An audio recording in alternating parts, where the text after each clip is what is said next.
अस्सलाम वालेकुम dear students. आज चैप्टर नंबर 2 के क्वेश्चन आंसर्स हम करेंगे। तो क्वेश्चन नंबर 2 के 5 क्वेश्चंस हैं और इनको हम 1 बाय 1 करेंगे। तो लेट्स गेट स्टार्टेड। शुरू करने से पहले वीडियो को लाइक कर दें एंड सब्सक्राइब भी करें, साथ साथ इसको बेल आइकन को भी दबा दें ताकि जो भी नई वीडियो हो सबसे पहले आप तक पहुंचे। तो get started.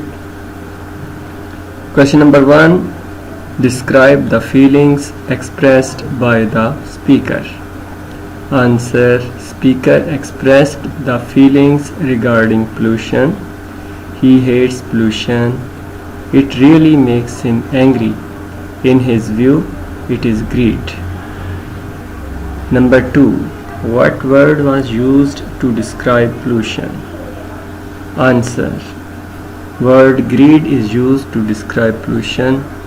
People pollute the environment just to make money. They pollute air and contaminate water. यानी वो हवा को आलूदा कर रहे हैं और पानी को भी गंदा कर रहे हैं, जहरीला कर रहे हैं। Question 3, what are the claims by the big companies about pollution? आलूदगी के बारे में बड़ी कंपनियों का क्या दावा है? The owner of the big companies assume that they are not polluting the environment. They are playing a worse role in this regard. They are wealthy to say that they are green.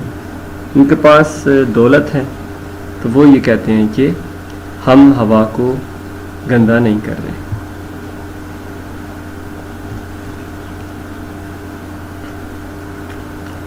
They are wealthy to say that they are green, कि वो green है, वो सब्ज़ हैं, कि वो इस ज़मीन को ख़राब नहीं करे बल्कि उसको सब्ज़ी रखें। Question 4, list down the suggestions by the speaker to reduce the amount of pollution we create. Answer है last line, everybody need to think about how can we, कि हर बंदे को इस मामले में सोचना चाहिए कि हम कैसे कर सकते हैं। Reduce the amount of pollution. Number 1, don't use cars when you can walk, ये राइटर की राय है। Number 2, turning off the lights we don't need, जब लाइट की ज़रूरत ना हो तो उसको बंद करें। Using public transport, using less water. Question number 5, in your own way, what other way you can, आपके और क्या काम हो सकते हैं? Answer, recycle the things, using